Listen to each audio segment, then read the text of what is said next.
said that this is the easiest part of life as a students, but we see that a lot of youngsters fall into the clutches of stress, depression, and to cope with that, they go into the addictions like alcohol, drug, porn, internet, etc. And they think that it will give them relief. I didn't know internet was along with the drugs. So, how to deal with them? Look at me, I'm always stoned.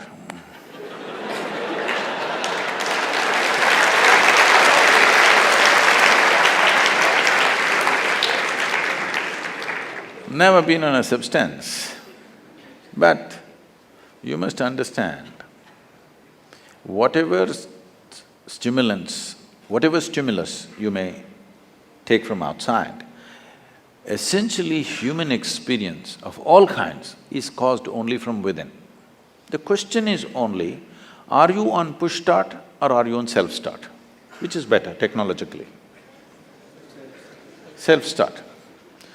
So, if I teach you, suppose I teach you that you can simply sit here and be totally blissed out, more stoned than anybody on the campus. At the same time, you're fully aware, would you go for it? Would you go for it? Fully stoned, fully conscious, would you go for it? See, the only problem with your alcohol, drugs, everything is not a moral issue. It is a life issue because it destroys life. It's not a morality that this is good, this is bad, that's not the point. The point is it makes you incapable in so many ways. There was a certain Israeli scientist who was researching on marijuana or cannabis. Over 18 years, the US Drug Administration gave him large quantities of marijuana and he went on experimenting, and 18 years' time he came up with really nothing significant.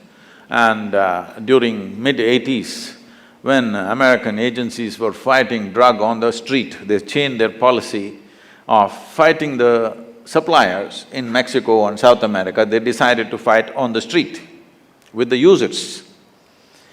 So they said, somebody said, this is not right, you're giving this man such a big stock, we don't know what he's doing because he's not produced anything, 18 years of research. Then he moved to Israel. The Israeli government looked at his work and they decided to give him big stocks of marijuana. And after another 3.5, 4 years, he came up with this. He found that in the human brain, there are millions of cannabis receptors. Then he threw this question to various disciplines. Anthropologists tried to look at it and say, at some time in history, maybe every human being was smoking, that's why there are receptors. Then they said, this is rubbish, because in many parts of the world it was not there. Even an Eskimo has cannabis receptors where he has never seen anything like this.